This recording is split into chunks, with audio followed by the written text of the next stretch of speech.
আসসালামু আলাইকুম dear students. আজকের ক্লাসে এই যে দেখতে পাচ্ছেন, আজকের ক্লাস আপনাদের এই চ্যাপ্টারটা আমি নিব, এই যে রাসায়নিক পরিবর্তন, যেটা হচ্ছে ফার্স্ট পেপারের 4 নম্বর ক্লাস, রাইট?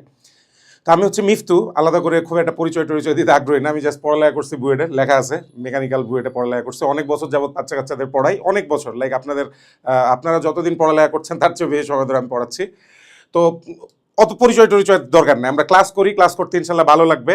আমাদের ট্রাই থাকবে হচ্ছে ইনশাল্লাহ এখান থেকে সর্বোচ্চ পরিমাণ জিনিসপত্র পড়ে ইজিলি আগানো। তো আপনারা যেটা করছেন, এই যে এর আগে 3 নাম্বার চ্যাপ্টার পড়ে এসছেন ফার্স্ট পেপারে, তাই না?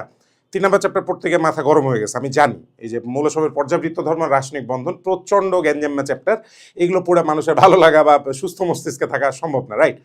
তো তারপরে কাইন্ড অফ একটা ঠান্ডা বাতাস হিসেবে আসবে হচ্ছে এই চ্যাপ্টারটা, রাসায়নিক পরিবর্তন, which is a very easy chapter.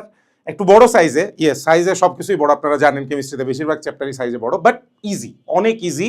এখানে প্রচুর পরিমাণ ম্যাথ আছে, আমরা যদি ম্যাথগুলোকে অবলম্বন করে সামনে এগিয়ে যাই, আর থিওরি তো অবশ্যই আছে, থিওরি তো অবশ্যই পড়বো, সেটা নিয়ে কোনো সন্দেহ নাই।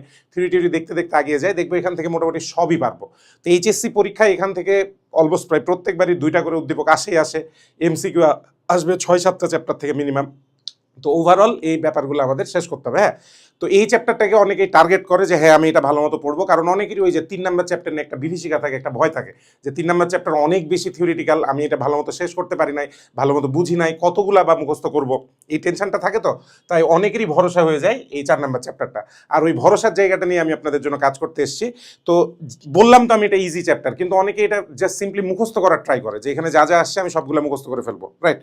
এভাবে হবে না আসলে। এটার রিজনটা হচ্ছে কেন এভাবে হবে না, কারণ আপনার যেমন এই এইচএসসিতে ভালো করা লাগবে, লাইক এইচএসসি রেজাল্ট যেমন ভালো করা লাগবে, আপনার কিন্তু ভালো একটা ভার্সিটিতে অ্যাডমিটও হওয়া লাগবে, তাই না? তাই আমি চেষ্টা করবো এমনভাবে পড়ানোর যাতে আপনার যখন একাডেমিকটা আপনি পড়বেন, এটাই আপনার একটা অ্যাডমিশনের একটা ভিত্তি হিসেবে তৈরি হয়ে যায়।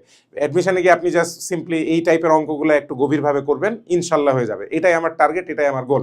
আপনাদের সামনে এই গোল নিয়ে আমরা হাজির হলাম। তার কথাবার্তা না বাড়ায় ক্লাসের কন্টেন্টের দিকে এগিয়ে আসি।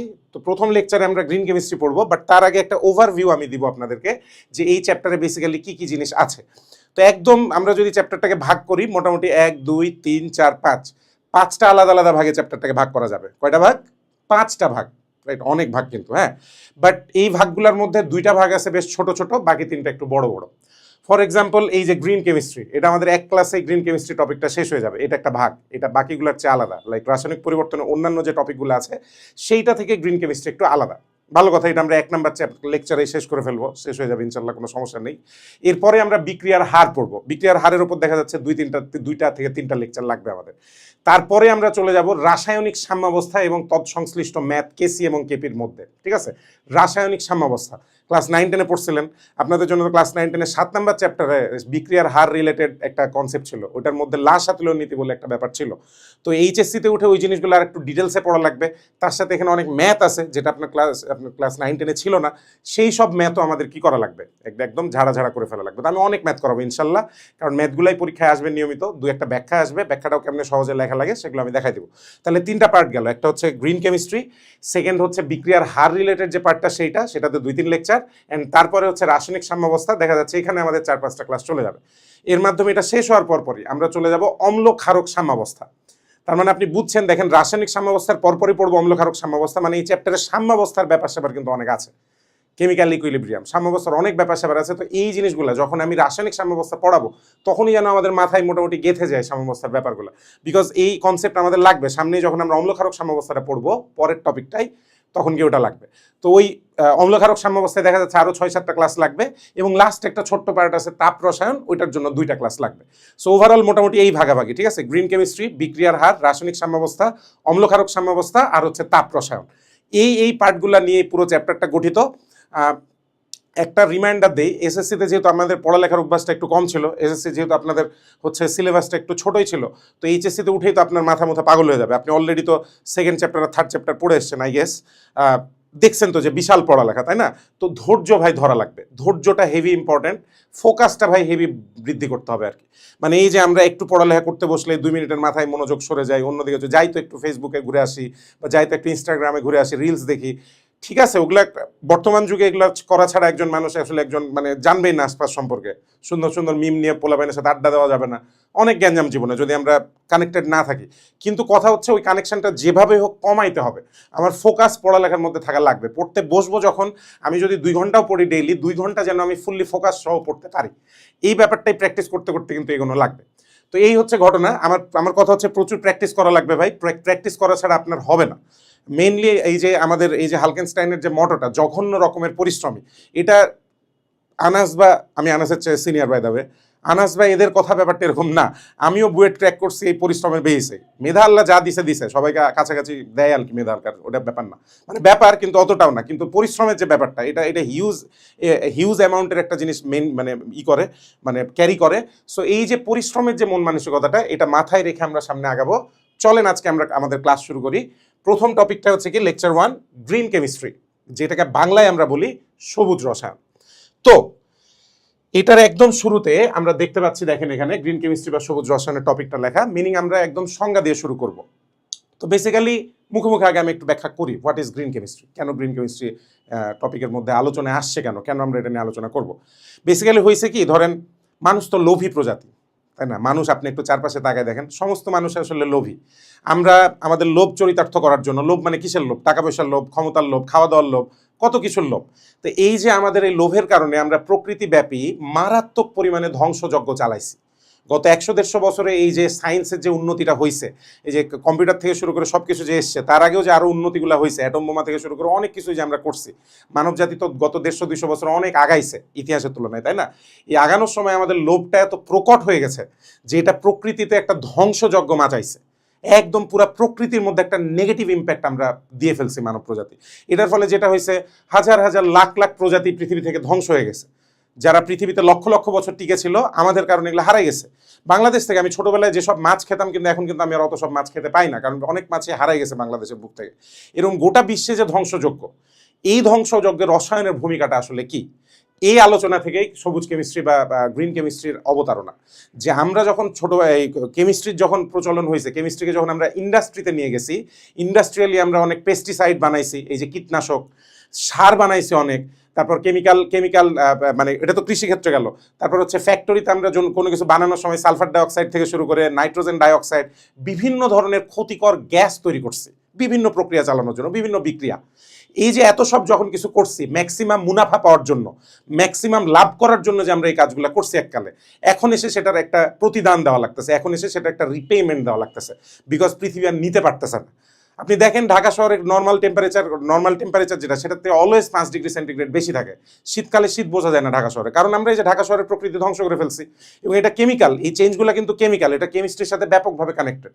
তো বিজ্ঞানীদের মেইনলি আইডিয়াটা মাথায় এভাবে আসছে যে বিজ্ঞান যেভাবে, স্পেশালি কেমিস্ট্রি যেভাবে হচ্ছে ক্ষতি করে ফেলছে চারপাশে, হ্যাঁ মানুষের অনেক উন্নতি করছে, কিন্তু উন্নতির সাথে সাথে আমরা পৃথিবীর অনেক ক্ষতি করে ফেলছি। এই ক্ষতির পরিমাণটা আমরা যথাসম্ভব হ্রাস করতে চাচ্ছি। এটা একটা মোরালিটি, এটা আমাদের একটা অব্লিগেশন, এটা আমাদের একটা দায়বদ্ধতা যে আমরা যে পৃথিবীতে থাকবো সেই পৃথিবীটা একটু ভালো করব।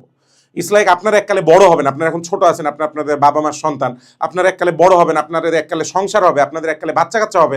সেই বাচ্চা কাচ্চাকে আপনি কোন পৃথিবীতে বড় করবেন আর কি? এরকম ধ্বংসযজ্ঞলা পৃথিবীতে, যেখানে শ্বাস নিতে গেলে একটার পর একটা বিষ এসে আমাদের নাকে ঢোকে, এরকম? নাকি এমন কোনো জায়গা যেখানে আমি শ্বাস নিলে বুক ভরে আমরা শ্বাস নিতে পারি, শ্বাস নেওয়ার পর তাজা লাগে, সতেজ লাগে, এরকম একটা জায়গা আমরা বড় করতে চাই?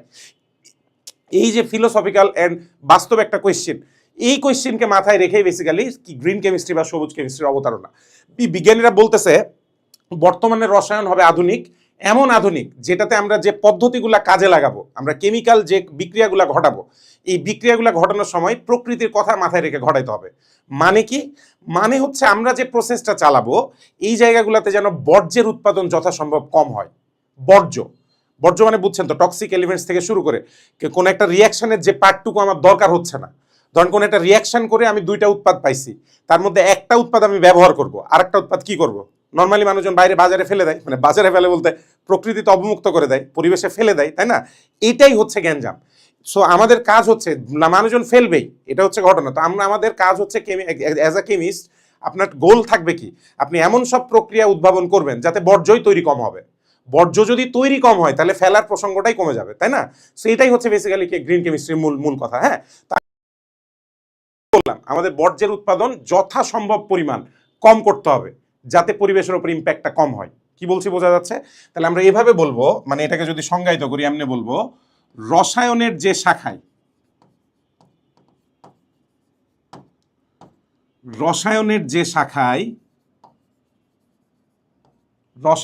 শাখায় তাত্ত্বিক ও ব্যবহারিক ক্ষেত্রে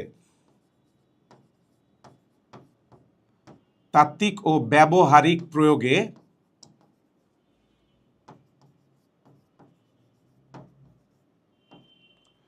ক্ষতিকর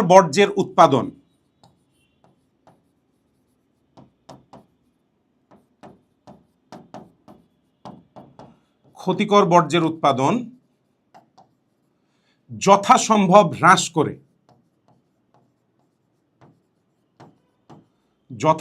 হ্রাস করে উন্নততর ও পরিবেশ বান্ধব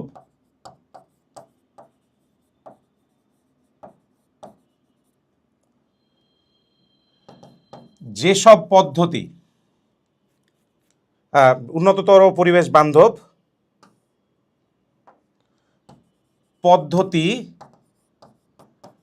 উদ্ভাবন ও গবেষণা করা হয়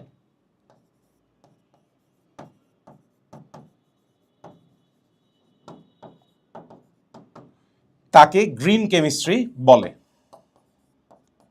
বাংলাটাও লিখি, গ্রিন কেমিস্ট্রি বা বলি মুখে মুখে সবুজ রসায়ন বলে। আবার রিপিট করি এবং এর মধ্যে স্পেসিফিক জায়গাগুলো আইডেন্টিফাই করি। রসায়নের একটা শাখা হচ্ছে গ্রিন কেমিস্ট্রি, যেটাতে তাত্ত্বিক আর ব্যবহারিক, আমরা যখন থিওরিটিক্যাল জিনিসপত্র পড়বো তখনও এবং যখন ব্যবহারিক প্র্যাকটিক্যালি যে কাজ করতে যাব তখনও ক্ষতিকর বর্জ্যের উৎপাদন যথাসম্ভব হ্রাস। এটার নিচে আন্ডারলাইন করে রাখেন আপনারা, একদম এটার নিচে এটা হচ্ছে মেইন গোল আমাদের। ক্ষতিকর বর্জ্যের উৎপাদন যথাসম্ভব হ্রাস করব কিভাবে? উন্নততর আর পরিবেশ বান্ধব পদ্ধতি ব্যবহার করে। এই দুইটা জিনিস যখন আমরা ব্যবহার করব, মানে উদ্ভাবন করব, ব্যবহার করব মানে কি, এটাই হচ্ছে কেমিস্ট্রির এই শাখায় উদ্ভাবন করার ট্রাই করা হচ্ছে, গবেষণা করা হচ্ছে এটা নিয়ে। এবং এই শাখাটাকে আমরা কি নামে ডাকছি? গ্রিন কেমিস্ট্রি বা সবুজ রসায়ন। তো গ্রিন কথাটার সাথে কানেক্টেড হয়েছে পরিবেশ বান্ধব, তাই গ্রিন, পরিবেশ যত গ্রিন থাকে তত পরিবেশ হেলদি থাকে। এই আইডিয়াটাকে মাথায় রেখে কেমিস্ট্রির শাখাটার নাম করা হয়েছে কি? Green chemistry. আশা করি বুঝতে পারছি। আর আমি আপনাদেরকে একটা ছোট্ট জায়গায় আইডেন্টিফাই করাতে চাই, দ্যাট ইজ গবেষণা। আপনাদেরকে আসলে টাকার কথা না বললে হবে না, সো টাকার ব্যাপার স্যাপার এখানে চলে আসে। এই যে গবেষণা, ঠিক আছে, এই যে গোটা বিশ্বজুড়ে গ্রিন কেমিস্ট্রি নিয়ে আলোচনা হচ্ছে এখন, কিন্তু গোটা বিশ্বজুড়ে গ্রিন কেমিস্ট্রি একটা ম্যাসিভ জায়গায় কাজ করছে, ঠিক আছে। গোটা বিশ্বজুড়ে যারা গ্রিন কেমিস্ট্রি সেক্টরে কাজ করছে তাদের গবেষণার পেছনে প্রচুর প্রচুর বরাদ্দ আসতেছে, প্রচুর প্রচুর টাকা পয়সা ঢালা হচ্ছে। এই যে যেমন সিএসিতে ধরেন এআই নিয়ে অনেক গবেষণা চলছে, এআই এর সাথে সাথে কেমিস্ট্রি তো থাকবেই, আপনার এআই আসুক আর যাই আসুক কেমিস্ট্রি কিন্তু থাকবেই, কারণ কেমিস্ট্রি ছাড়া আমাদের জীবন আন্ধা, একদমই আন্ধা। আমরা কেমিস্ট্রি ছাড়া এক পাও এখন আগাইতে পারবো না, আমাদের পুরো জীবনের প্রত্যেকটা সেক্টরে কেমিস্ট্রি আছে। সো এই যে সবুজ কেমিস্ট্রি, এটার পেছনে একটা প্রচুর অ্যামাউন্টের ইনভেস্টমেন্ট এখন আসতেছে, প্রচুর অ্যামাউন্টের টাকা পয়সা আসতেছে। তাই যারা গ্রিন কেমিস্ট্রি নিয়ে ভবিষ্যতে পড়ালেখা করবে, এই যে অনার্স লেভেলে ধরেন কেউ কেমিস্ট্রি পড়লো, অ্যাপ্লাইড কেমিস্ট্রি পড়লো, কেমিক্যাল ইঞ্জিনিয়ারিং পড়লো, ফার্মেসি পড়লো, এই টাইপের 4-5টা যে কেমিস্ট্রি রিলেটেড সাবজেক্ট আছে, ইঞ্জিনিয়ারিং থেকে শুরু করে সায়েন্সের সাবজেক্ট, এগুলো সাবজেক্ট থেকে পড়ার পরে ভবিষ্যতে কেউ যদি এগুলো নিয়ে গবেষণা করে বাইরে যেতে চায়, তাদের জন্য একটা অসম্ভব সুন্দর একটা অপরচুনিটি হচ্ছে এই গ্রিন কেমিস্ট্রি নিয়ে পড়ালেখা করা। কারণ এটাতে প্রচুর পরিমাণে এখন ইনভেস্টমেন্ট হচ্ছে, প্রচুর মানুষজন এটা নিয়ে পড়ালেখা করছে, বা এখনো করছে না, প্রচুর মানুষজন আগ্রহী হচ্ছে। দ্যাটস ওয়াই এটাতে টাকার অ্যামাউন্ট অনেক বেশি এবং এটা বাড়তেই থাকবে। কারণ আমরা পৃথিবী ধীরে ধীরে বসবাসের অযোগ্য হয়ে যাচ্ছে, তো তাই মানুষের এটা নিয়ে কনসার্ন দেখা গেছে, এটা নিয়ে অনেক ইনভেস্টমেন্ট হচ্ছে গোটা বিশ্ব জুড়ে। যেমন ধরেন চীনের কথাই যদি বলি, ওরা কিন্তু যেমন ধরেন কয়লা ভিত্তিক যে ওদের বিদ্যুৎ কেন্দ্রগুলো ছিল, কয়লা ভিত্তিক বিদ্যুৎ কেন্দ্রে পরিবেশের ভয়ানক ক্ষতি হতো। এটার কারণে ওরা ধীরে ধীরে কয়লা কেন্দ্রিক থেকে ধীরে ধীরে সোলার পাওয়ারে চলে আসছে। এই যে সূর্যের আলোতে এখন বিদ্যুৎ তৈরি হচ্ছে। তো এই যে শিফট, একটা থিঙ্কিং এর যে শিফট, যে আমরা চিপ বলেই কয়লার ইউজ করব তা না, আমরা একটু পরিবেশ বান্ধব বলে ধীরে ধীরে সোলারের দিকে যাবো, একটু হালকা এক্সপেন্সিভ হলেও।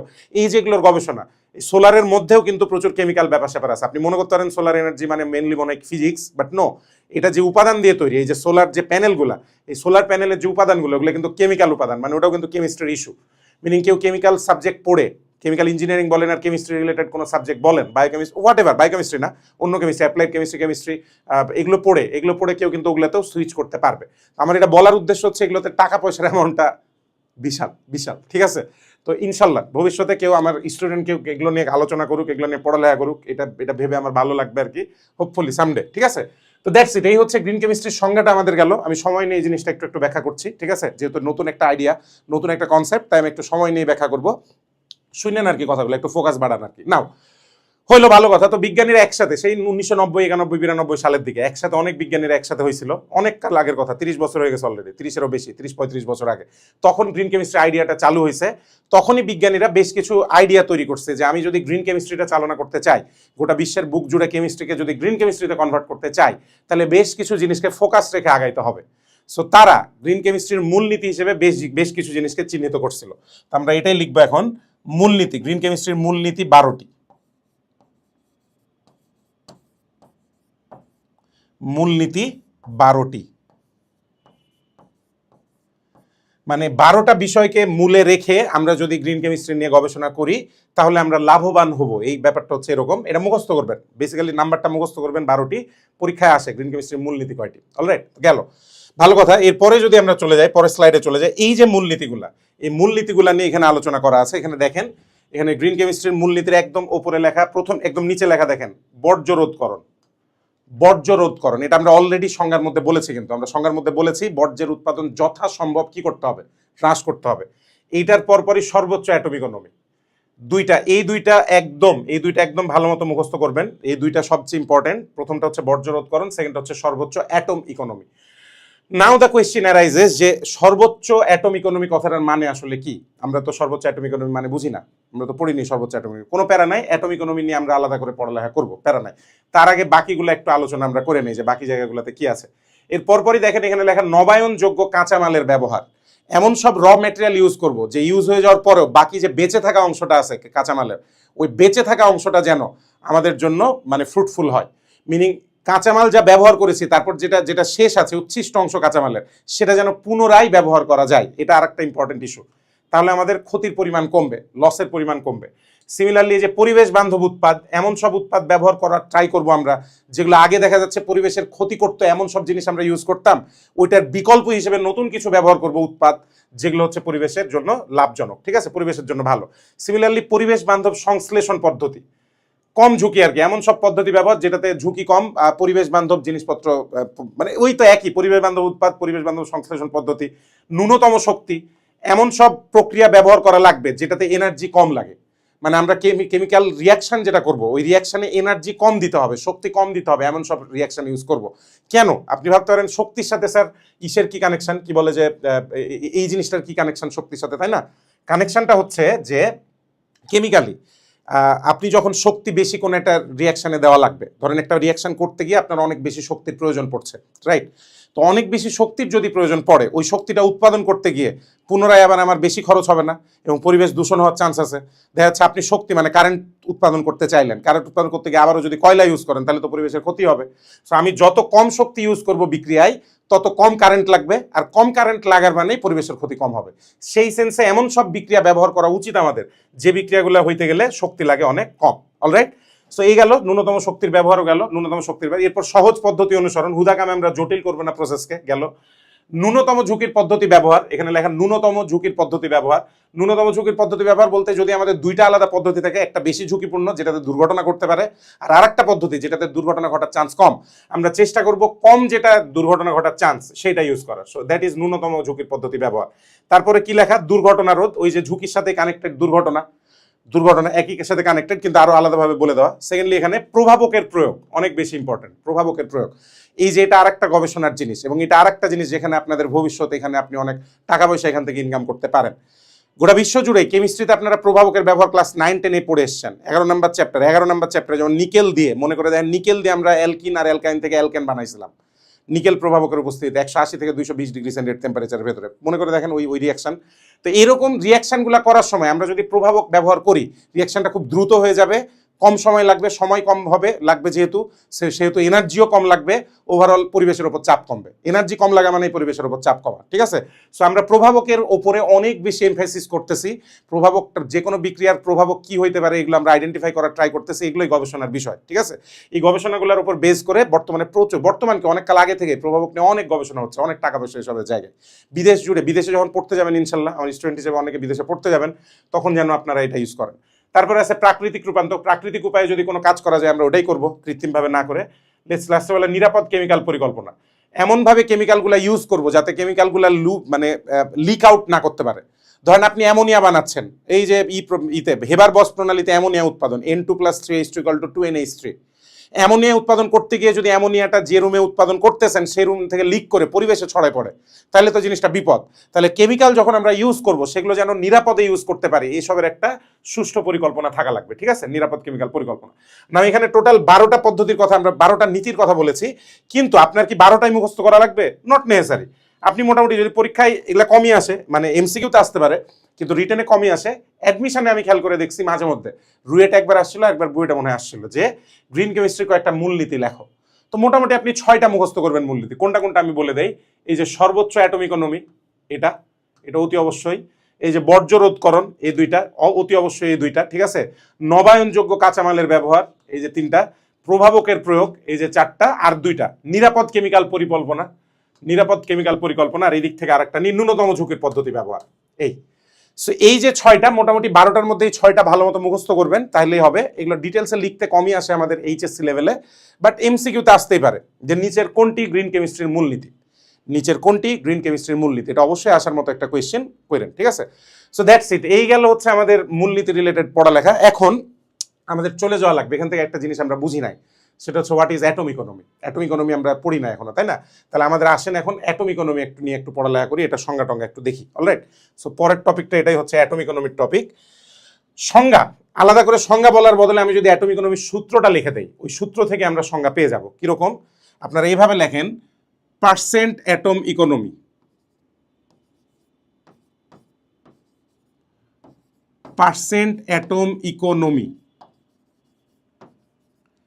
is equal to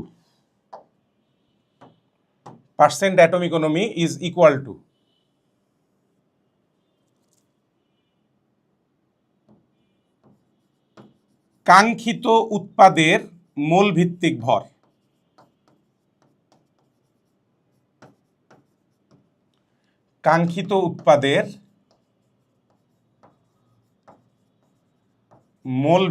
ভর। ডিভাইডেড বাই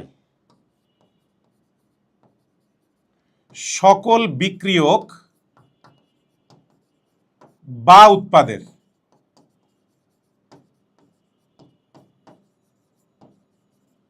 মোল ভিত্তিক ভর।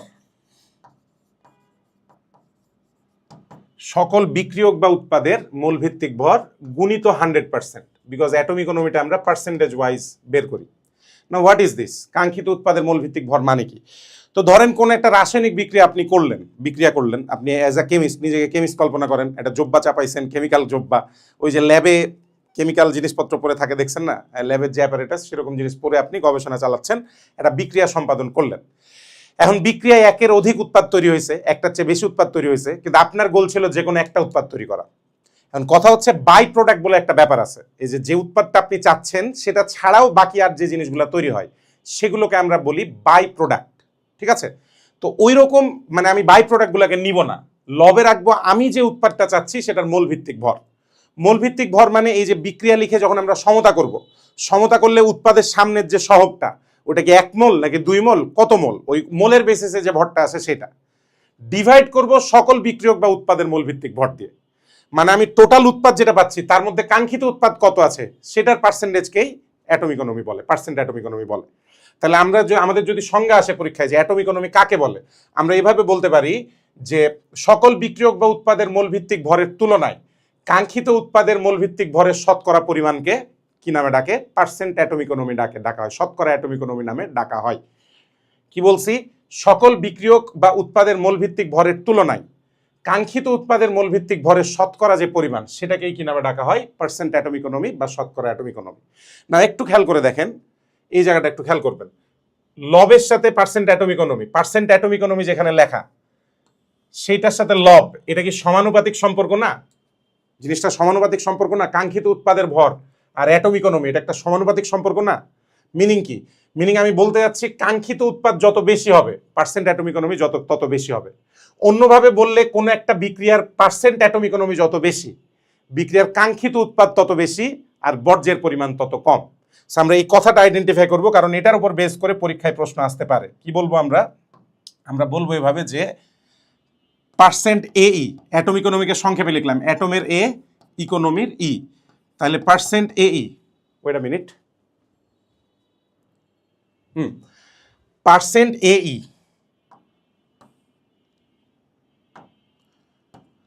পার্সেন্ট এই যত বেশি, কাঙ্ক্ষিত উৎপাদের পরিমাণও তত বেশি।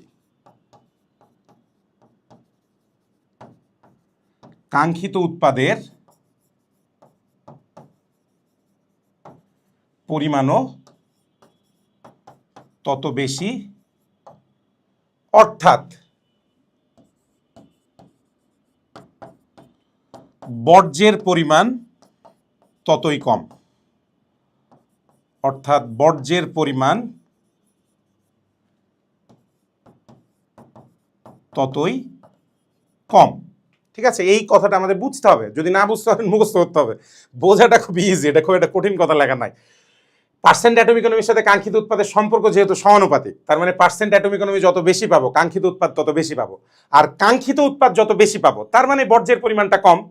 কাঙ্ক্ষিত উৎপাদ যদি আমি 80% পাই তাহলে বর্জ্য 20%, তাই না? টোটালটা 100%, তার মধ্যে আমি কাঙ্ক্ষিত উৎপাদে যদি 80% পাই বর্জ্যের পরিমাণ 20%, কিন্তু কাঙ্ক্ষিত উৎপাদটা যদি আমি 40% পাই বর্জ্যের পরিমাণ 60%। তার মানে অ্যাটম ইকোনমি বেশি হওয়া মানে আমাদের জন্য ভালো, পরিবেশের জন্য ভালো। এই কারণে লাস্টে লিখবো অতএব, এখান থেকে হচ্ছে উদ্দীপক আসবে, তো এখানে আমরা ডিসিশনটা লিখে দেই। অতএব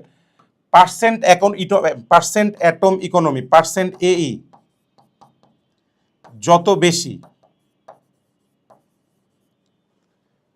বিক্রিয়াটি ততই পরিবেশ বান্ধব। বিক্রিয়াটি ততই পরিবেশ বান্ধব।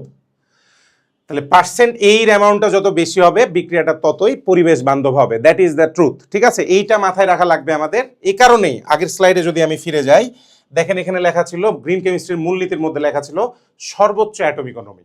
এই কারণে এই কথাটা বলা ছিল, অ্যাটম ইকোনমির মানটা সর্বোচ্চ করাটাই হচ্ছে আমাদের গোল। পুরাতন পদ্ধতিতে আপনি একটা বিক্রিয়া আগে করতেন, আপনি আগে যখন আপনার ক্যারিয়ার শুরু করছেন কেমিস্ট হিসেবে, তখন হয়তো একটা বিক্রিয়া আপনি করতেন যেটার পার্সেন্ট অ্যাটম ইকোনমি কম ছিল। আপনার গোলটা থাকবে এরকম যে নতুন একটা বিক্রিয়ায় ওই সেম উৎপাদটা আমি তৈরি করব, কিন্তু এমন নতুন বিক্রিয়া দিয়ে করব যেখানে পার্সেন্ট অ্যাটম ইকোনমির মানটা কি হয়ে যাবে, বেশি হয়ে যাবে, যাতে বর্জ্যের পরিমাণ কম হয়। তো এই কনসেপ্টটা মাথায় রেখে আমাদের এখন কিছু অঙ্ক করতে হবে। অঙ্কগুলো খুব ইম্পর্টেন্ট। দেখেন একটা অঙ্ক বুয়েট 2018-19-এ 10 মার্কসের অঙ্ক আকারে এটা আসছিল। এই কোয়েশ্চেনটা একটা 10 মার্কসের কোয়েশ্চেন, খুবই সোজা কোয়েশ্চেন, কিন্তু এই যে লোকজন ভালো গ্রিন কেমিস্ট্রি করে না দেখে এগুলো পারে না, ব্যাপারটা এরকম। তো আসেন দেখি কি বলে। বলছে টাইটানিয়াম দুটি ভিন্ন ভিন্ন পদ্ধতি দ্বারা আকরিক থেকে নিষ্কাশন করা যায়। টাইটানিয়াম একটা ধাতু, এই ধাতুটাকে দুইটা ভিন্ন ভিন্ন পদ্ধতি দ্বারা আকরিক থেকে নিষ্কাশন করা যায়। একটা পদ্ধতি হচ্ছে অধিকতর সক্রিয় ধাতুর ব্যবহার দ্বারা, এই যে TiO2 + 2 mg, সেখান থেকে Ti + 2 mgও তৈরি হচ্ছে। আর আরেকটা হচ্ছে আকরিকের তড়িৎ বিশ্লেষণ, সেখান থেকে ডিরেক্ট TiO2 থেকে Ti + O2 তৈরি হচ্ছে। আমাদেরকে বলছে যে কাঙ্ক্ষিত উৎপাদে বিক্রিয়ক পরমাণু সর্বাধিক উপস্থিতির ধারণা ব্যবহার করে উপরের কোন পদ্ধতিটি গ্রিনার নির্ণয় করো।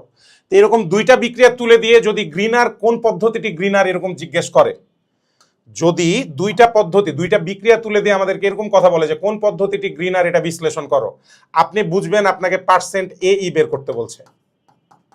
পার্সেন্ট এই কার বেশি, এইটা বেসিক্যালি জানতে যাচ্ছে। যার পার্সেন্ট এই বেশি সেই বিক্রিয়াটাই হচ্ছে গ্রিনার। গ্রিনার মানে পরিবেশ বান্ধব। ঠিক আছে, তো আমাদের কাজ হচ্ছে বেসিক্যালি এইটা করা। তো প্রথমে আমরা অধিকতর সক্রিয় ধাতুর ব্যবহার যেটা, সেখানে ওই যে টিআই হচ্ছে আমাদের কাঙ্ক্ষিত উৎপাদ। আসেন আমরা এটা একটা করে দেখাই, আরো আমরা বুঝতে পারবো আশা করি। তো প্রথম টপিকটাই লিখলাম অধিকতর সক্রিয় ধাতুর ব্যবহার। অধিকতর সক্রিয় ধাতুর ব্যবহার, এই ব্যবহারটা যে পদ্ধতিতে করা হয়েছে সেটার আগে পার্সেন্টেই বের করি আমরা। অলরাইট, সো আসেন পার্সেন্ট এই কেমনে লেখে আসেন দেখি এবার এটা আইডেন্টিফাই করে লিখবো কেমনে ইকুয়াল টু খেয়াল করে দেখেন বিক্রিয়াটাই টিআই যে দেখা যাচ্ছে এই টিআইটা আছে 1 মোল সামনে কোনো সহগ লেখা নাই মানেই 1 মোল লেখা আছে অদৃশ্যভাবে ওটা 1 মোল তাহলে ওপরে আমরা বসাবো 1 মোল টিআই এর ভর ওই যে মোল ভিত্তিক ভর বলেছিলাম সুতরাং 1 মোল টিআই এর ভর বসাবো ওপরে ডিভাইড করব নিচে হচ্ছে সকল বিক্রিয়ক বা সকল উৎপাদের ভর আপনি চাইলে সকল বিক্রিয়কও নিতে পারবেন চাইলে সকল উৎপাদন নিতে পারবেন একই ব্যাপার সকল বিক্রিয়কের ভর আর সকল উৎপাদের ভর টোটাল সমান তাহলে নিচে আসেন ধরেন আমি সকল উৎপাদের ভরই নিলাম যেহেতু উৎপাদ দিয়ে করছি উৎপাদ দিয়ে করি 1 মোল টিআই তো আছেই ব্র্যাকেট দিলাম 1 মোল টিআই প্লাস 2 মোল এমজিও এর ভর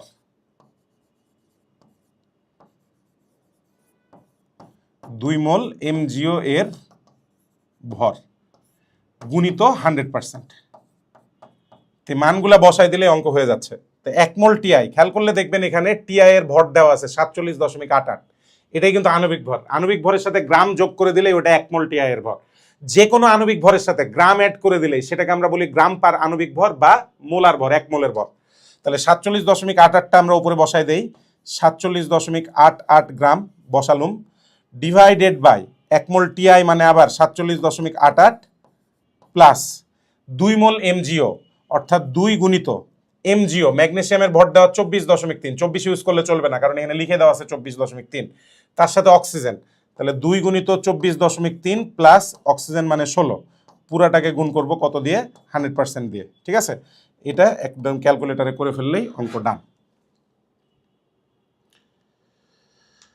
47.88 divided by 47.88 plus 2 into 24.3 plus 16 40 into 100% করলে 42.57%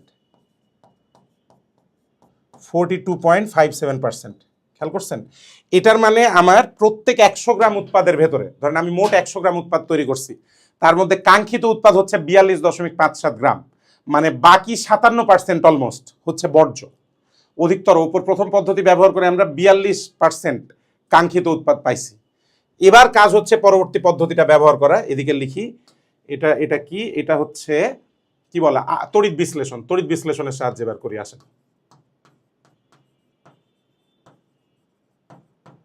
তড়িৎ বিশ্লেষণ দ্বারা সিমিলারলি পার্সেন্ট এই বসাই পার্সেন্ট এই বসালাম ইকুয়াল টু এখানেও কাঙ্ক্ষিত উৎপাদ টিআই সেটা আছে 1 মোল তাহলে উপরে বসাই 1 মোল টিআই এর ভর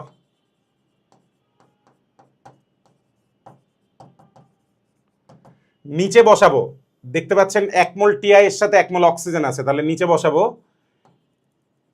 1 মোল টিআই প্লাস 1 মোল O2 এর ভর পুরোটাকে গুণ করব 100% দিয়ে মানগুলা বসাই তো 1 মোল টিআই এর ভর দেওয়া ছিল 47.88 আহা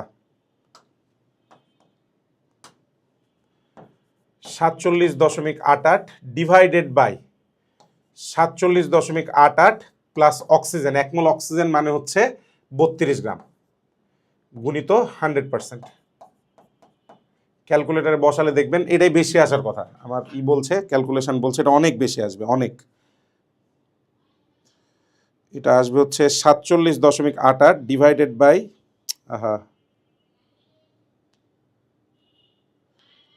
47 ডিভাইডেড বাই 47.88 প্লাস 32 আসছে 59.93 59.93% দেখেন এটা অনেক বেশি আসছে ওটা আসছিল 42.65 এটা অলমোস্ট 60%-এর মতো তার মানে এখানে কাঙ্ক্ষিত উৎপাদ বেশি বর্জ্য কম তাহলে আমরা লিখবো এবার নিচে আলাদা করে অতি অবশ্যই কথাগুলো লিখতে হবে লিখবেন যে যেহেতু দ্বিতীয় পদ্ধতির পার্সেন্ট এই বেশি তাই এই পদ্ধতিটি অধিক গ্রিনার যেহেতু দ্বিতীয় পদ্ধতিটির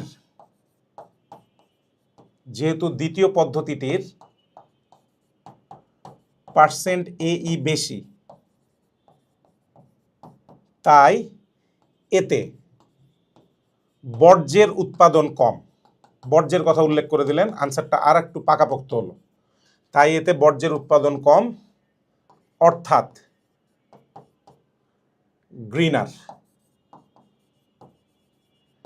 বর্জ্যের কথাটা বললে স্যার আরো ভালোভাবে বুঝবে যে আপনি কনসেপ্ট বুঝছেন। পার্সেন্ট এই বেশি মানে কাঙ্ক্ষিত উৎপাদ বেশি মানে বর্জ্য কম, আর বর্জ্য কম মানে পদ্ধতিটা বেশি, গ্রিনার।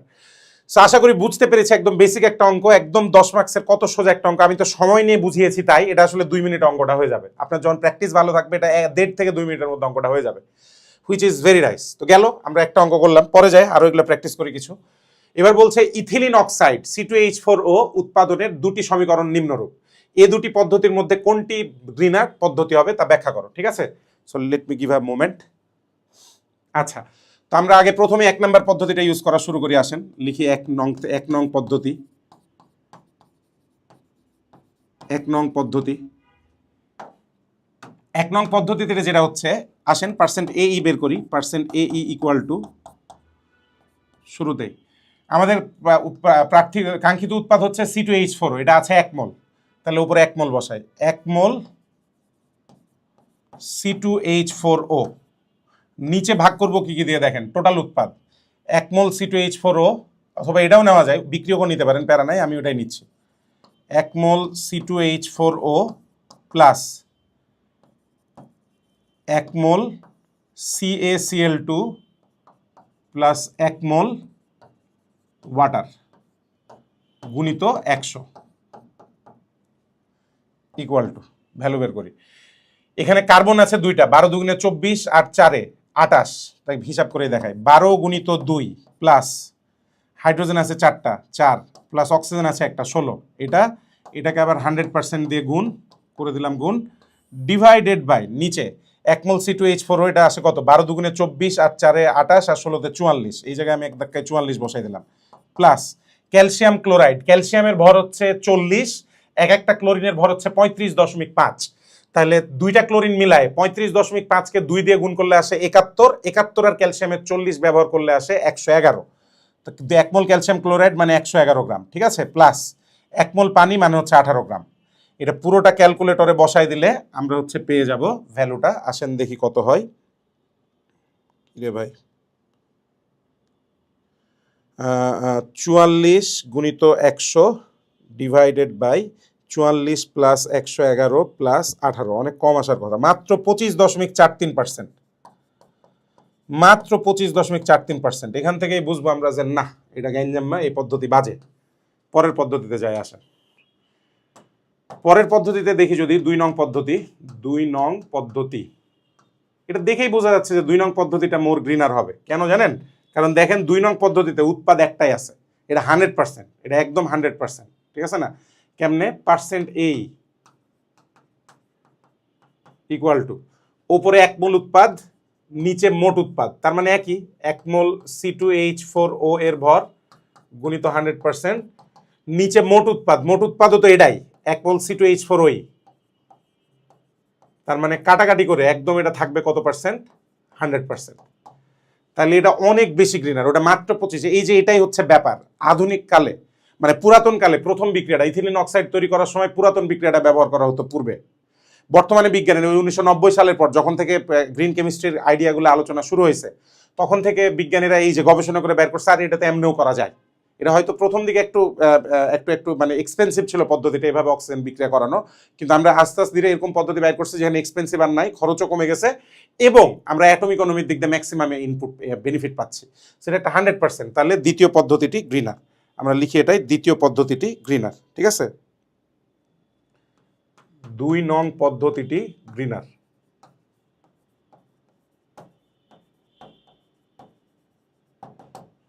ঠিক আছে, এটাই আনসার আমাদের। সো এই গেল হচ্ছে ব্যাপার। এখন আপনাদের মনে হতে পারে আমি একটা অ্যাডমিশনের অঙ্ক দেখালাম, এটা বইয়ের অঙ্ক দেখালাম, তাহলে কি এরকমই বোর্ডে আসে না? আসেন বোর্ডের অঙ্ক করি একটা। ইথানল প্রস্তুতির দুটি পদ্ধতি নিম্নরূপ। দেখেন বরিশাল বোর্ড 2019 সালে এসছে, এটা 4 মার্কসের একটা প্রশ্ন। এটা কেন গ লেখা? গ না, এটা ঘ, আমি স্পষ্টতই জানি এটা ঘ, মিনিং এটা 4 মার্কসের প্রশ্ন। অনেকবার করাইছি আমি এই প্রশ্ন, আমার মনে আছে এটা 4 মার্কস। তা বিশ্লেষণ করো, বিশ্লেষণ রিলেটেড কোয়েশ্চেন 4 মার্কসের, ইউ নো দ্যাট। দুইটা ইথানল তৈরির দুইটা পদ্ধতি বলা আছে, ঠিক আছে। এখন আমাদের কাছে জানতে চাইছে ইথানল উৎপাদনের কোন পদ্ধতিটি গ্রিন কেমিস্ট্রির সাথে অধিকতর সামঞ্জস্যপূর্ণ, তা বিশ্লেষণ করো। সো আসেন লেখেন, তাহলে প্রথম পদ্ধতিটা আমরা লিখি, wait a bit.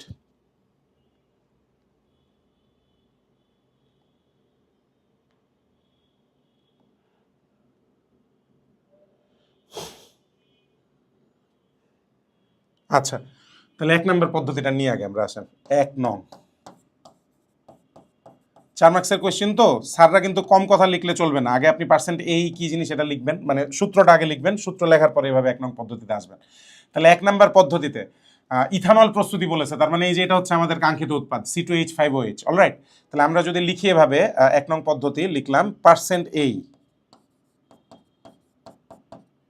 Equal to, এই পদ্ধতিতে কাঙ্ক্ষিত উৎপাদ 2 মোল,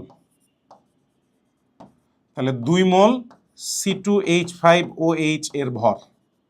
আর আমি আর এর ভরটার কিছু লিখলাম না, সিম্পলি 2 মোল C2H5OH লিখে দিলাম ইন্টু 100%, ডিভাইড বাই সকল বিক্রিয়ক আর সকল উৎপাদ। দেখেন সকল বিক্রিয়ক উৎপাদ লিখতে পারি, কিন্তু এখানে বিক্রিয়ক কম আছে, লিখলে সুবিধা। একই ব্যাপার, সকল বিক্রিয়ক এবং সকল উৎপাদের মোট ভর সমান, আমি যে কোনোটা ইউজ করতে পারি। আমার মনে হচ্ছে এবার বিক্রিয়ক লিখলে সহজে হবে আর কি। তাহলে লিখি, তাহলে 2 মোল যেহেতু 2 গুণিত C2H5OH এর আণবিক ভর হিসাব করে আসেন। কার্বন 2টা আছে, 12 দুগুণে 24, 5টা হাইড্রোজেন, 24 আর 5 হচ্ছে 29, অক্সিজেন 16, 29 আর 16তে 45, আর হাইড্রোজেন 1 46, তাহলে 2 গুণিত 46, ঠিক আছে, গুণিত 100%, divided by 1 mole C6H12O6 glucose, গ্লুকোজের আণবিক ভর আমরা জানি 180, তাহলে ছিল 92 বাই 180, 50-এর একটু উপরে হবে, 50%-এর একটু উপরে হবে। সো লেটস গো, দেখি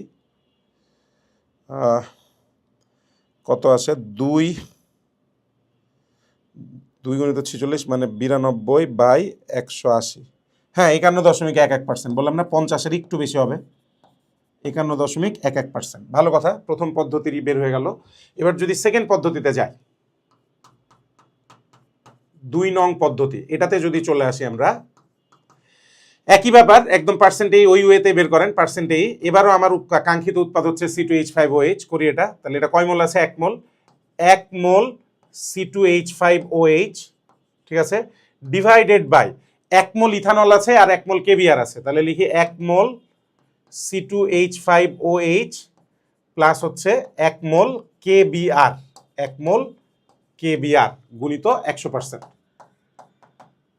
তাহলে ভ্যালুটা যদি লিখি, উপরে 1 মোল C2H5OH মানে 46, আগের ইতে বের করছি 46, ডিভাইডেড বাই 46 প্লাস কেবিআরটা বের করা লাগবে, কেবিআর। পটাশিয়ামের ভর হচ্ছে 39.1, 39 লিখলাম। ব্রোমিনের ভর হচ্ছে 80, ব্রোমিনের ভর হচ্ছে 80 গুণিত 100% ইকুয়াল টু, তাহলে ক্যালকুলেট করি, 46 ডিভাইডেড বাই 46 প্লাস 39 প্লাস 80, 27.87, ঠিকঠাক করলাম কি? তাই তো হওয়ার কথা।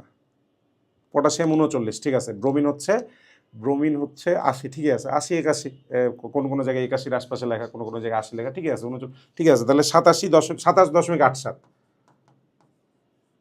কেন জানি মনে হচ্ছে আমি কি এটা ভুল করছি, কিছু কি ভুল করছি, এখানে কি সমতা ভুল করা আছে? না, সমতাও তো ভুল করা নাই। 12 দুগুণে 24 আর 6 30, 46, ঠিক আছে, পটাশিয়াম 39, ব্রোমিনের ভর কি ঠিকঠাক লিখছি দেখে নেই তো, ব্রোমিনের ভর ঠিক, হ্যাঁ ঠিকঠাক লিখছে, সবই ঠিকঠাক লিখছে, তাহলে কোনো ভুল নাই, ঠিক আছে। হ্যাঁ, তাহলে দেখেন 1 নং পদ্ধতিতে আমাদের পার্সেন্ট অ্যাটম ইকোনমি আসছে 51.11%, কিন্তু সেকেন্ড পদ্ধতিতে মাত্র 27.87, খুবই কম, খুবই গোল্লা, এটা খুবই কম। যেহেতু এটা কম, তাহলে আমাদের এই যে পদ্ধতিটা, এটা নিচে আমি লিখে দিচ্ছি গ্রিনার, বা এখানে লেখা গ্রিন কেমিস্ট্রির সাথে কোনটি বেশি সামঞ্জস্যপূর্ণ, এটাই হচ্ছে অধিক সামঞ্জস্যপূর্ণ, গ্রিন কেমিস্ট্রির সাথে অধিক সামঞ্জস্যপূর্ণ,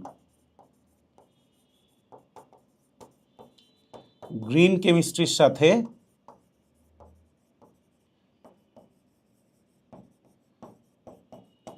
অধিক সামঞ্জস্যপূর্ণ, দ্যাটস ইট। এই গেল হচ্ছে মোটামুটি পার্সেন্ট এই রিলেটেড পড়ালেখা আমাদের হয়ে গেছে। আই হোপ আমরা অ্যাটম ইকোনমির ব্যাপারটা পুরোপুরি ক্লিয়ার হয়েছি। অলরাইট, নাও এবার আমাদের চলে যাবে বর্জ্য রিলেটেড আরেকটা কনসেপ্ট আছে, এটা পরীক্ষা একবার এসছে, সেই জিনিসটা আমরা শিখবো এবার, যেটাকে বাংলায় লেখা দেখেন ই ফ্যাক্টর, ইংলিশে সিম্পলি যেভাবে লেখা হয় ই ফ্যাক্টর, ই ফ্যাক্টর। এটা বর্জ্যের সাথে কানেক্টেড, এটা কাঙ্ক্ষিত উৎপাদের চেয়ে বর্জ্যকে বেশি গুরুত্ব দেওয়া হচ্ছে এখানে। So what is E factor, আমরা সিম্পলি আগে সংজ্ঞাটা এমনি লিখতে পারি। এটাও কিন্তু ওই গ্রিন কেমিস্ট্রির সাথে কানেক্টেড, কোনোভাবে ভুল ভাবেন না, অন্য কিছু ভাবেন না, এটাও গ্রিন কেমিস্ট্রির সাথে কানেক্টেড। জিনিসটা কি, এভাবে আপনি জিনিসটাকে আইডেন্টিফাই করতে পারেন যে বর্জ্য কোনো রাসায়নিক বিক্রিয়া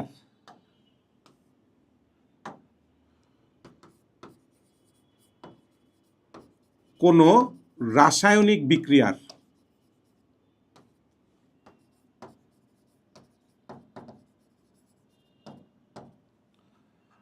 বর্জ্যের পরিমাণ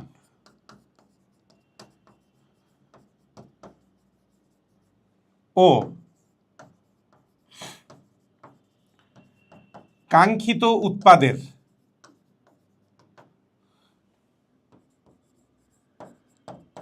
পরিমাণের অনুপাতকে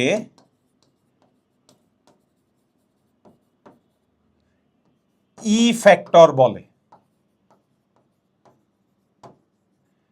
সমস্ত উৎপাদ বলে নাই, কাঙ্ক্ষিত উৎপাদ বলেছে। বর্জ্যের পরিমাণকে লবে রাখবেন, কাঙ্ক্ষিত উৎপাদকে নিচে রাখবেন। তাহলে আমরা যদি সংজ্ঞা বলে সূত্র আকারে লিখি, অঙ্ক করার সূত্র আকারে লিখি, ই ফ্যাক্টর বেসিক্যালি হচ্ছে ই ফ্যাক্টর ইকুয়াল টু উপরে বসবে বর্জ্যের পরিমাণ।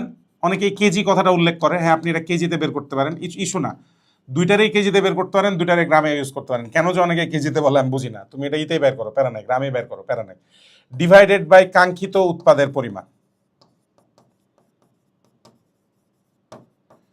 কাঙ্ক্ষিত উৎপাদ, এবং এটা কোনো পার্সেন্টেজ না, সিম্পলি দুইটার অনুপাত। ঠিক আছে, তো একটু খেয়াল করে দেখেন ই ফ্যাক্টরের সাথে বর্জ্যের সম্পর্কটা কেমন। বর্জ্যের পরিমাণটা আছে লবে, ই ফ্যাক্টরটা বামে আছে, তার মানে ই ফ্যাক্টরের সাথে বর্জ্যের পরিমাণ হচ্ছে সমানুপাতিক। অর্থাৎ ই ফ্যাক্টর যত বেশি বর্জ্যের পরিমাণ তত বেশি। মিনিং আমাদের গোল থাকবে ই ফ্যাক্টর কমানো, কারণ ই ফ্যাক্টর বেশি হওয়া মানে বর্জ্যের পরিমাণ বেশি হয়, এটা তো আমরা চাই না। বর্জ্যের পরিমাণ বেশি আমরা চাই না, কোনোভাবেই চাই না। সো আমাদের গোল, যেভাবে আমরা সর্বোচ্চ অ্যাটমিক ইকোনমি আমাদের গোল ছিল, সিমিলারলি আরেকটা গোল হচ্ছে অন্যভাবে প্রকাশ করলে ই ফ্যাক্টরটা কমানো হচ্ছে আমাদের গোল। তাহলে এই কথাটা আমরা লিখে রাখবো যে ই ফ্যাক্টর যত বেশি বর্জ্যের উৎপাদন তত বেশি, সুতরাং ই ফ্যাক্টর যত কম পরিবেশের জন্য ততই ভালো। ই ফ্যাক্টর যত বেশি বর্জ্যের উৎপাদনও তত বেশি, বর্জ্যের উৎপাদনও তত বেশি। তাই বিক্রিয়ার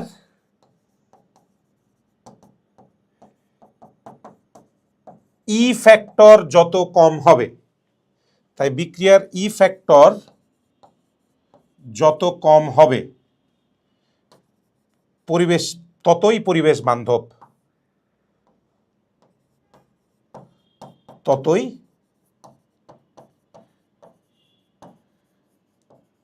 পরিবেশ বান্ধব, এই ব্যাপারটা। ঠিক আছে, সো এইটার উপর বেস করে আসেন একটা অঙ্ক করব আমরা, তাহলে হবে। একবার সাস্টে একটা অঙ্ক আসছিল বেশ আগে, কিন্তু সাস থেকে শুরু করে যে কোনো জায়গায় কনসেপ্টটা দিয়ে দিতে পারে, দু একটা বইয়ে জিনিসটা আছে, সব বইয়ে ফ্যাক্টর নাই কিন্তু আছে এটা। হ্যাঁ, একটা কোয়েশ্চেন তুলে দেওয়া আছে, CH2 double bond CH bond CH2Cl, ঠিক আছে, ক্লোরোপ্রোপিন, এটার সাথে পানি অ্যাড করার ফলে তৈরি হয়েছে একটা হচ্ছে এই যে কি বলে যে প্রোপিনল যৌগটা তৈরি হয়েছে।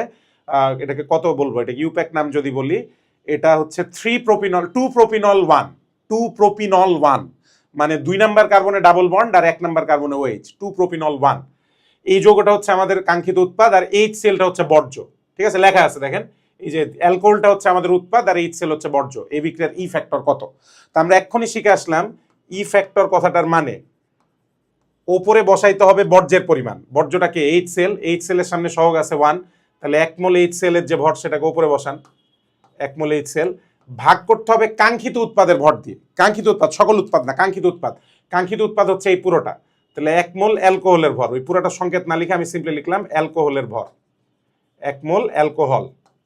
এবার ভ্যালুগুলা বের করলেই হয়ে যাচ্ছে যে 1 মোল HCl মানে 36.5, ক্লোরিন 35.5 আর হাইড্রোজেন 1, আর 1 মোল অ্যালকোহল। আসেন হিসাব করি, এখানে কার্বন আছে 3টা, 3 বারং 36, হাইড্রোজেন 2 আর 1 3 আর 2 5, 2 আর 1 3 আর 2 5 আর 1 6, 36 আর 6 হাইড্রোজেন। অক্সিজেন একটা আছে মানে 16, তাহলে 36 আর 6 হচ্ছে 42 আর 16 হচ্ছে 58, তো 36.5 বাই 58, তার মানে 0.6 এর আশেপাশে, 0.6 এর আশপাশে। দেখি কত আসে ক্যালকুলেটরে চেপে, জিনিসটা আসতেছে 36.5 ডিভাইডেড বাই 58, 36.5 ডিভাইডেড বাই 58, হ্যাঁ 0.629 মানে 0.63। অপশনে আছে 0.63, ইয়েস, এই যে সি অপশনটা হয়ে গেছে 0.63। তো ঠিক আছে, এটার ইফেক্টর বেশ বড়, দেখেন 0.60 মানে 1-এর কাছাকাছি, এটা অনেক বড়। মিনিং বর্জ্যটাই আসলে এই দেখেন, বর্জ্যটা কাঙ্ক্ষিত উৎপাদের অর্ধেকের চেয়েও বেশি, কাঙ্ক্ষিত উৎপাদ যা তার অর্ধেকেরও মানে তার অর্ধেকেরও বেশি হচ্ছে বর্জ্য, মানে অনেক বর্জ্য উৎপাদন হয়েছে, প্রক্রিয়াটা তত ভালো না, পরিবেশের জন্য যথেষ্ট বাজে। সো কাঙ্ক্ষিত উৎপাদের তুলনায় বর্জ্য কত গুণ, সেটাই হচ্ছে বেসিক্যালি কি জিনিস, ই ফ্যাক্টর।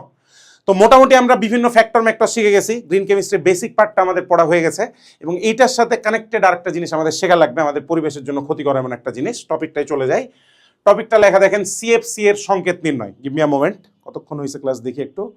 চমৎকার, 1 ঘন্টার মধ্যে ইনশাল্লাহ ক্লাস শেষ হবে। আমি চাচ্ছি 1 ঘন্টার মধ্যে ক্লাসটা রাখতে, যাতে আপনাদের মনোযোগ নিবেশ করা সুবিধা হয়। আসলে এইটা ক্লাসে 1 ঘন্টার বেশি সময় লাগার কথা না, গ্রিন কেমিস্ট্রি অতটাই ছোট টপিক। আপনাদের নিজেদের বই থেকে, আবারও বলি, বাই দ্য ওয়ে, পড়ার সময় যখন আমি কোয়েশ্চেনগুলো সলভ করছি, নিজেরা চেষ্টা করবেন আগে খাতায় করে ফেলতে। ধরেন আমি একটা কোয়েশ্চেন আপনাকে দেখালাম, আমি একটা সলভ করে দিলাম, করলাম, ভালো কথা, ওটা আপনি প্রসেসটা দেখলেন। সেকেন্ড আর একটা সিমিলার অঙ্কে আমি গেলাম, ওই সিমিলার অঙ্কটা ওখানে পজ করবেন, ওই জায়গায় পজ করে আপনি একটু ওয়েট করবেন, মানে আমারটা পজ করে আপনি নিজে নিজে আগে সলভ করবেন। সলভ করার পর আবার ভিডিওটা অন করে দেখে নেবেন যে আপনি ঠিক করছেন কিনা। এটার ফলে যেটা হবে, নিজের একটা প্র্যাকটিস হয়ে যাবে। অনেকেই আমরা অনলাইনে পড়ি এই জিনিসটা বুঝি না, আমরা মনে করি টিচারের সাথে সাথে অঙ্ক করলে মনে হয়ে যায়। না, টিচার যখন অঙ্ক করছে, সে তো বেসিক্যালি অনেকদিন করছে, জিনিসগুলো তো অনেকদিন করছে, তার মাথায় কিন্তু একদম সুন্দরভাবে সাজায় আছে যে এরপর এটা করতে হবে, এরপর এটা করতে হবে। তো টিচার অনেক ফ্লুয়েন্টলি করবে, আপনি যখন দেখে দেখে করবেন টিচারকে, আপনার মনে হবে আপনিও ফ্লুয়েন্টলি পাচ্ছেন, বাট ইন রিয়েলিটি এটা আপনার অবস্থা না। এই কারণে নিজেকে সবসময় টেস্ট করতে হবে, এবং নিজের যেইটা কি বলবো, এটাকে নিজের যে ক্ষমতাটা, এটা দেখাইতে হবে। কেমনে? এই যে একটা টিচার করে দিল, ওইটা আপনি টিচারের দেখে দেখে করলেন, কিন্তু পরের অঙ্কটা করার সময় ওই জায়গায় পজ করেন। প্লিজ পজ ইট। আমি পরের ক্লাসগুলোতে কোন জায়গায় পজ করবেন এটা বলে দেবো। পজ করবেন, করে আপনি নিজে আগে অঙ্কটা সলভ করবেন, যে আচ্ছা নিজে একটু ট্রাই করি। সময় লাগুক, আপনি স্টুডেন্ট, আপনার সময় আছে, বাকি পৃথিবীর কারো সময় নেই, কিন্তু স্টুডেন্টের সময় আছে, এই পড়ার সময় আছে। তো ওই জায়গায় পজ করে নিজে নিজে আগে প্র্যাকটিস করে দেখবেন যে কি আনসার আসতেছে, তারপর আপনি ভিডিওটা আবার রিজিউম করবেন। রিজিউম করে দেখবেন যে আপনার আনসারের সাথে টিচারের আনসার মিলে কিনা। না মিললে তখন আন্ডারস্ট্যান্ড করার ট্রাই করবেন কোন জায়গায় আপনার প্রবলেম আছে, আর মিলে গেলে মনে শান্তি যে ওয়াও, আমি তো বুঝে গেছি কনসেপ্টটা। এভাবে নিজেকে অনলাইন ক্লাসেও নিজেকে যাচাই করা যায় এভাবে। অনেকেই মনে করে যে অনলাইন ক্লাসে নিজেকে কেমনে যাচাই করব, এই তো ওয়ে। টিচার এক সিমিলার অঙ্ক সেকেন্ড একটা করাচ্ছে, তাহলে ওই জায়গায় আমি পজ করে নিজে করে ফেলি, নিজে করে ফেলে মিলাইলেই তো যাচাই হয়ে যাচ্ছে, তাই না? অথবা মিলাইলে ইনসাইট তৈরি হচ্ছে, আপনি হয়তো অন্য একটা ওয়েতে আবিষ্কার করে ফেললেন অঙ্কটা, আপনি যে একটা জিনিয়াস, এটাও প্রমাণ হয়ে যাবে যে আরে স্যার আলাদা ওয়েতে করছে, আমি আবার অন্য ওয়েতে পেরে গেছি অঙ্কটা করতে, তাহলে তো এটা জিনিয়াস। তখন আপনি আবার কোশ্চেন করতে পারবেন টিচারকে, পরবর্তীতে ওই প্ল্যাটফর্মে, যে প্ল্যাটফর্মে পড়ছেন আপনি, জিজ্ঞেস করতে পারবেন আপনি আবার অন্য টিচারকে যে স্যার আমি তো এই পদ্ধতিতে অঙ্কটা করছি, এটা হবে কিনা। এই যে এভাবে আমাদের মনন বিকশিত হয়, এভাবে আমাদের ট্যালেন্ট বের হয়ে আসে, জিনিসটা ট্যালেন্ট বের হয়, ঠিক আছে? এটাই প্র্যাকটিসের দ্বারা অ্যাচিভ করতে হয়। ট্যালেন্ট অটো আসবে না, ট্যালেন্টকে পরিচর্যা করতে হবে, নার্চার করতে হবে। তো যাই হোক, পরের টপিকে চলে যাই, এটাই এই চ্যাপ্টারের লাস্ট টপিক, সিএফসি এর সংকেত নির্ণয়। সিএফসি বা এইচসিএফসি, সিএফসি কথাটার মানে কি, সিএফসির মিনিংটা যদি আমি আপনাদেরকে লিখে দেই, সিএফসি কথাটার মানে chlorofluorocarbon. CFC is equal to ক্লোরোর বানান হচ্ছে chloro, fluoro carbon. But there is not only CFC, HCFC বলে আরেকটা জিনিস আছে, অলমোস্ট সেম জিনিসটা হচ্ছে hydrogen chlorofluorocarbon. Hydrogen chlorofluorocarbon, এটা হচ্ছে এইচসিএফসি। এই দুইটা জিনিস পরিবেশের জন্য ভয়ানক খারাপ। আমরা যে ফ্রিজ থেকে শুরু করে যে এয়ার কুলার টাইপের জিনিসপত্র ব্যবহার করি, এগুলোর ভেতরে লিকুইড বলে যে জিনিসটা ব্যবহার হইতো এককালে, এই লিকুইডটা তৈরি করা হতো সিএফসি আর এইচসিএফসি দিয়ে। এইটা পরিবেশের জন্য ভয়ানক ক্ষতিকর ছিল, এবং এইটা গিয়ে কেন ভয়ানক ক্ষতিকর ছিল, এই জিনিসটা আমাদের ওজোন স্তরকে ধ্বংস করে ফেলে। সিএফসি আর এইচসিএফসি ওজোন স্তরকে ধ্বংস করে, ওজোন স্তরের O3 কে অ্যাটাক করে এবং ওজোন স্তরকে ধ্বংস করে। দ্যাটস ওয়াই এগুলো পরিবেশের জন্য খুবই ডেঞ্জারাস ছিল, তাই পৃথিবী জুড়ে এগুলোকে ব্যান করা হয়েছে। স্টিল অনেক দেশে এখনো জিনিসগুলো ইউজ করা হয়। এই কারণে একটা সচেতনতা তৈরির জন্য সিএফসি রিলেটেড পড়ালেখা দেওয়া আছে। তো আসেন আমরা সিএফসি জিনিসটা একটু পড়বো। ভবিষ্যতে কেউ যদি অনার্স লেভেলে ওটা কেমিক্যাল টাইপের কোনো কিছু পড়েন, কেমিক্যাল এবং মেকানিক্যাল ইঞ্জিনিয়ারিং পড়েন, দেখবেন আবার সিএফসি আসছে। কারণ মেকানিক্যালের একটা পার্ট হচ্ছে রেফ্রিজারেশন সিস্টেম, কিভাবে ফ্রিজ বানায়, ফ্রিজ ঠিক করে ওটা মেকানিকের কাজ, কিন্তু ফ্রিজ বানানো মেকানিক্যাল ইঞ্জিনিয়ারদের কাজ, ওইটার সাথে সিএফসি কানেক্টেড। পড়বেন ভবিষ্যতে গিয়ে এগুলো পড়বেন যদি কেউ মেকানিক্যাল ইঞ্জিনিয়ারিং পড়েন। তো সেটাই শুনে আমাদের কেমিস্ট্রির সাথে খুব আপাতত কম পার্ট, সেটা হচ্ছে সিএফসি জিনিসগুলোকে, এগুলো তো একটা কেমিক্যাল কম্পাউন্ড, তাই না? এগুলো তো কেমিক্যাল কম্পাউন্ড মানে রাসায়নিক পদার্থ।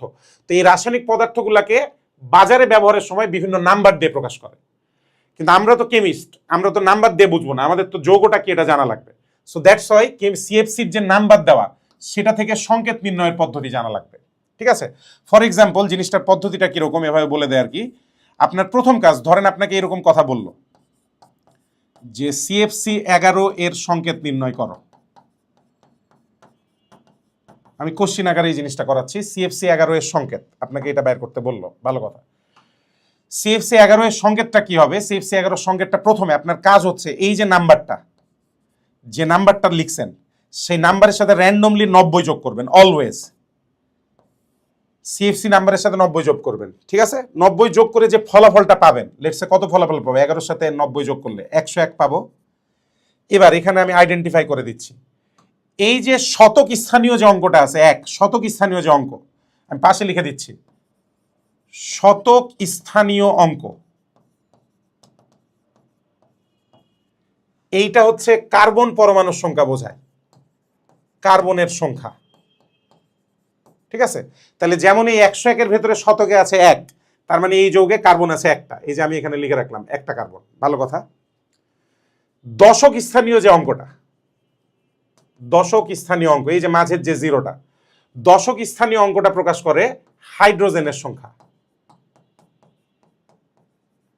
তার মানে এই যৌগে হাইড্রোজেন আছে 0, কোনো কার্বনের কোনো হাতে কোনো হাইড্রোজেন নাই, ঠিক আছে? ভালো কথা। আর এই যে একক স্থানীয় যে অঙ্কটা আছে, 3টা অঙ্ক পাবেন একক স্থানীয় অঙ্ক, এটা প্রকাশ করে ফ্লোরিনের সংখ্যা। তার মানে এখানে ফ্লোরিন কয়টা আছে? একটা আছে, এই যে ফ্লোরিন একটা দিয়ে দিলাম। কিন্তু তারপরও খেয়াল করেন, একটা কার্বন একটা ফ্লোরিন ছাড়াও এখানে কিন্তু আরো 3টা কার্বনের হাত বাকি আছে, কার্বনের টোটাল হাত 4টা। তাহলে এটার জন্য রুলিংটা কি? রুলিংটা হচ্ছে কার্বনের বাকি হাত, কার্বনের বাকি হাত Cl দ্বারা পূর্ণ হবে।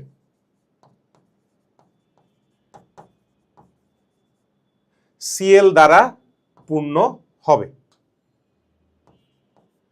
বাকি যদি কোনো হাত থেকে থাকে, কার্বন হাইড্রোজেন ফ্লোরিন বসানোর পরে বাকি হাত থেকে থাকলে সেটা কি দিয়ে পূরণ হবে? Cl দ্বারা। অর্থাৎ এই যৌগে Cl আছে 3টা। তাহলে আমাদের আণবিক সংকেত দাঁড়াচ্ছে কি? CFCl3।